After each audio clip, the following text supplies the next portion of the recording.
Hey guys, what's up? I'm going to make a recap on the trades that I took yesterday. I didn't make a video last night just because I had a few other things to get done and I didn't want to make it super late and be quiet with my voice, so I thought I'd wait until this morning. And I'll also go through today's watch list as sort of like as an added sort of thing, um, and just give you an idea of how bare the market is kind of looking at the moment, which I think has its benefits, which I'll get into. But it does mean for slower conditions, but worse opportunities, and therefore not the best trading opportunities. So the trades that I was looking at yesterday were on AACG and BTCS. Yeah. So with AACG, essentially we are up a lot and we haven't had really that big of a pullback. If we look from where the sort of momentum started to come in, we were up at the close of Friday of last week around about 138%, which is pretty big. It's a very big move. But the thing that really stands out to me is that the volume hasn't been crazy high. Yes, it has been, it's been big, obviously, but compare that to when when there's been times where we've had bigger moves or when the market was hotter in the summer, we can see that this volume really isn't that big, and that goes the same for all of these. Like there hasn't been as many big volume moves. These aren't great examples, but haven't been as many big volume moves that I think a lot of the trading community have looked into. It might just be sort of like that hangover effect from December not having very much, and then as a result, January this time round, there's still not all that much going on. And the overall market, the SPY had that big run, sort of like towards the end of December, that sort of Christmas rally, and has since sold off a bit. So it could be a whole number of things. It could be that maybe a lot of the new traders that came in 2021 got burnt towards the end of 2022 and have been hesitant to get back in. Who knows? Who cares? We just have to trade the conditions we have right now. So the big trade that I took, or the win trade I took, was on AACG, and we can see from the 1 minute how choppy and low volume this is. Um, Essentially, I wanted to see if it could pop off the open, maybe push the previous close, maybe take it out, and then if there's any weakness, I'm then looking to get in short.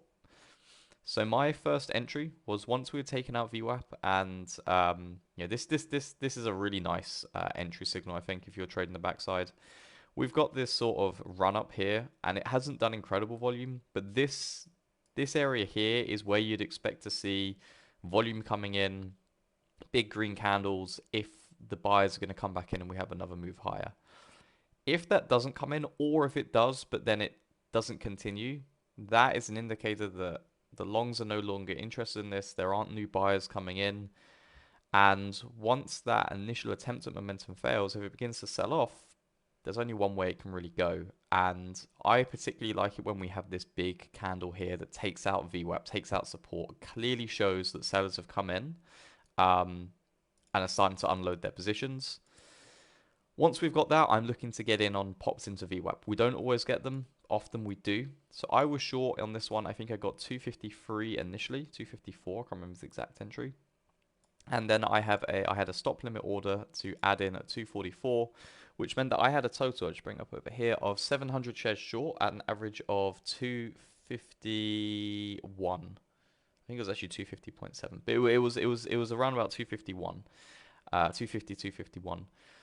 And when I look back at the previous day, there was some support that came in around about the 225 area, so I was wary of that. And in normal circumstances, this first support level, I would look to actually get the whole position out when we haven't, when we have a daily chart like this, where although yes, it has given a big move, it's not something that a ton of people have got into. I really see this as a case of, okay, there will have been some people who got involved into it. I'm looking for that one dump down to the support level, and that's it. However, the 226 area is really not all that far from my entry. You're only looking at getting 25 cent on 700 shares, which is only around about 160 bucks. And the risk I had in the trade was close to 100 bucks. The risk reward doesn't really make sense, so therefore I was pretty much looking for this to break and to come more into this sort of maybe the 213 area, maybe the $2 area. So I put an order out initially at $2.16, but once we had attempted to go through it once in here, it bounced, came into it again, bounced, and began chopping around. I decided to take off half the position. Um, right around here, and I got 227 for half the position. And the idea then was, well, we'll just leave the rest. It's going to be, at worst case, a +1 average risk, a little bit more than that, actually, made about $80 on the move down. Or it's going to continue lower and we're going to get out. And unfortunately, we didn't have that. I wasn't around for the whole market on this day. I was, like I said, to pop out in the evening, which meant that when I had a look and I saw that we were trading around this 227 time area again, we tried to break it down. We came down to a low of 220, 219, and when we bounced off of there, I decided on my phone to get out the rest position again at 227. So it ended up being an okay trade. I made $165 on it after fees. I'll bring this over just so we can see the picture. It might be a little bit easy to look at. So overall, it's a good trade, right? It didn't quite hit my targets, but $165. The average loss I'd expect to take on something like this is probably around about 65 to $70. So we're still looking at betting 2 to 1, which is pretty good. The other trade I took was on BTCS, and I don't love this one as much. The main reason being the daily chart. Although we have had this move higher, the volume is very, very low. If we go to the 1 minute real quick again, we can see that like this is a chop fest. These are not the kind of charts I want to be trading. So this probably wasn't quite as good. However, what I really liked was that we came into this resistance area around about the 475 area. We came into it. Go to the 1 minute. We came into it. We flagged. So this looks incredibly strong. Like if you saw this and I told you 475 was a key resistance area, from a long perspective, people would look at this and go, okay, I want to be buying, which is why we had a bit of an increase in buying volume. And then we rejected pretty hard. And therefore, it's actually a fairly valid signal. But the volume is just, again, just not particularly high. We can see that this is a bit of a volume spike. But compare that to the first couple of days, it's really nothing. Now, this can mean, of course, that there's still a lot of people in it long. So the sell-off can be easier. But I think that this one maybe was a bit of a stretch. Once it took out VWAP, I don't like this short opportunity in here, purely because what you'll tend to find is as the stock comes into VWAP, it's going to find an area to bounce, and that won't always be exactly VWAP. So if you get in on that first flush on a stock that's strong, so it's green on the day, is uptrending, there is the potential for you to short into essentially a lot of people buying for the stock to rip higher. So I didn't want to trade that there. Instead, I got short into this VWAP pop here. We then obviously had this slightly scary. I didn't have massive risk on this. We had a maximum of like 85 on this or something like that. I only had 300 shares. With this slightly scary move higher that did have the hallmarks of something that could then hold and curl and go around. And combine that with the not so good daily chart, I didn't love the position I was in. But we did then sell off and we came into low of day. And hindsight's a wonderful thing. I did think about it at the time. I potentially could have said, you know what, this is not a great chart from the daily. It's not a great setup. It's very low volume. Maybe we could just take the whole lot out here.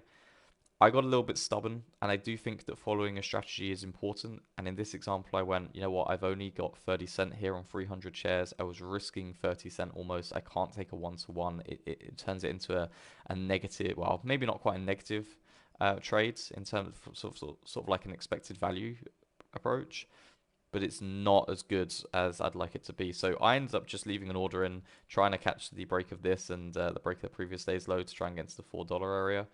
We didn't get that, and I actually got stopped out, a tiny little bit of slippage in the end at 464, a relatively small loss. It was around about $21 was the loss on the trades, thereabouts. So yeah, just a real quick thing. Like we'll go through the watches I have today and my thoughts on it. So I'm still going to keep an eye on AACG. We have not had, if we go to the 5 minute real quick, what I'd like to see on these is once they're up, I want to see a lot of selling. Yeah, because the whole thought process here is that anybody who bought this in here, have they had a reason to sell? Well, yes, they have a reason to sell on these pushes higher, but someone would have to buy those as well. So the thought process is that anybody who bought this is still potentially going to hold on. We did not yesterday have the sort of like the classic unwind that I like to see in these to signal that, okay, we now need to wait for a push higher. If you can imagine all the people who are still long this potentially around the $2 mark, they may be holding for that $2. They might be saying, okay, well, worst case this, but worst case this is scratched and I get out around two. Best case it goes to 3, 4, 5. We haven't had, like I said, really a big sell-off yet, so there's still the potential for that to happen. So I still like it. BBLG is quite an interesting one. It is only the second day, which is not a time I particularly like to go short on day two. There is a strategy that I've been looking into which could be good for that, but I'm not necessarily going to trade it live. I'm going to keep an eye on it. I do think that this is a relatively good short potential. It had a massive move yesterday. It looks very much like it turned into a bit of a pump. You know, these halts. I'm assuming they're halts. Those of you can tell volume, yeah. So we've got some halts in here. It was up a huge amount. You know, you're looking at a 50, 60% gain inside of an hour, and it did sell off into the close a bit. So there's potential on this. It's gapping down a little bit, not much. It's sort of trading around about the 480 area right now. Not very much volume. I don't know how easy it is to get shorts on it. This could be one that just sort of like trickles to 450 and then chops. For me, if I was to take this one, I would look for a move higher again and then wait for backside and probably end up trading it tomorrow. BTCS is again interesting. I like that this one closed a little bit stronger. You know, if we go back to the 1 minute, the fact that this did close stronger might mean that there are some people in this long. I don't think it's all that likely. So again, it's similar to the day before where the daily chart isn't ideal. It has the potential, but it's not A plus. CELZ, this one again, same kind of thought process where it hasn't really had a big. We have one sell off here, but we've since regained quite a little bit of momentum. So there's a potential for this to come down. The problem we have is again the volume. It's so thin, which makes it very difficult to trade. LIXT, this one had this big gap up day, sold off quite aggressively. We haven't had too many of these. This is interesting that we've seen, you know, in October, November, we didn't have very many of these that just sort of gapped up and tanked all day. So it may be that we've got changing market conditions and the gap ups are more likely to sell off, so it's something to keep an eye on. We have regained a lot of the move. It's not ideal. I think this 250 area is key. We are gapping down very slightly. For me, I would rather it take out the previous day's high before I look to get a short. And again, the volume's super thin. And then finally, LQDA. I don't love this one as much because although, you know, in the longer time frame, look at the last couple of years, we are in a downtrend. If we look at this year specifically or the past 12 months, this has been pretty strong. We've come from a $2.50 price range between what, like $2 and 250, 224, and mostly 325. So we were trading in a range. We broke out of that. We gathered some momentum higher. We did have one sell off, but we held the 50 EMA and we've since began moving higher again. This is a fairly strong stock as a result.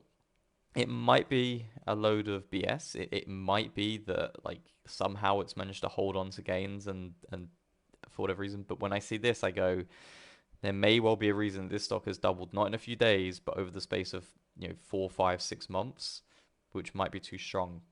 That being said, it still has the potential to pull back. We are up a large amount in not too much time. If we look from here, we went from 516, we're up around 33%, so it's up a decent amount. It's not A plus, but there is potential on it. It is a stock that I know a few people are trading. So as we can see, that the watch lists are not fantastic right now, and that's just the market we're in. I don't think, however, that with my strategy in particular, I think that the difference is in these conditions, the thinner volume just means that there's less shorts involved. I think that there's less longs involved, but even less shorts involved. And that means that some of these can be more straightforward. Instead of us being in a situation where we've got a lot of shorts stuck, who then want to get squeezed, who don't want to get squeezed, but end up getting squeezed and end up creating a lot of buying pressure and a lot of buying power that isn't actually there, they're not in it to begin with. And what that means is that when a stock begins rolling over, the people in it are just longs and they begin selling off, and we just have these sort of easy collapses. So I've actually noticed that so far in January and in December, when the market has been quieter, the win percentage on my short strategy has been incredibly high. Both my realized, where I've looked at my shorts and gone, you know what, I'm actually executing my strategy relatively well, still making mistakes as everyone does, and my win percentage is higher than it's ever been with that. And also the potential, looking back and going, If I was to take every single trade that I've taken and look at it from a, was this actually an A plus opportunity? Was it valid? Did I execute it well? Did I maybe go long where I should have gone short? The win percentage over the last 2 months has been astronomically high. Like I think it's like in the 80% plus region at the moment. And that all comes down, I think, to there not being as many shorts to being squeezed. When the volume comes back in and a lot of longs come back in, it's inevitable that you're gonna have people trying to short tops. And when that happens and you have a lot of people short at the highs, when you get that backside coming in and it starts to sell off, inevitably some of those shorts are going to begin to want to get out of their position. And if they're pretty big, then those big orders are going to soak up a lot of the selling that we see from the longs who are bag holding or however you want to describe them. So I think it can be a almost a blessing in disguise, this lower volume and less opportunity. I think the win percentage is pretty high. However, the moves are smaller. Like I'm only taking like first base hits or whatever you want to call them. I'm not taking home runs or anything like that. Um, and that's just recognizing opportunity. The win percentage is high. The risk reward not quite so good. So that's kind of the theme to my trading at the moment. I'm not having very many days where I'm like, wow, I've got 3 A plus opportunities and all of them are given massive moves. I've taken a few really big winners. It's more I've got 3 maybes, one of them triggers, and it gives me like a 2 to 1 on my, or maybe not even, and I get out of that and it doesn't hit targets and it just chops for most of the day. Both opportunities can make money, and it's just trading them slightly differently in different environments. So yeah, that was yesterday's trades, today's watch list, and a little bit of thoughts on where I think the market is right now for backside shorting. Hope you enjoyed and gained something from it, and keep watching for more content.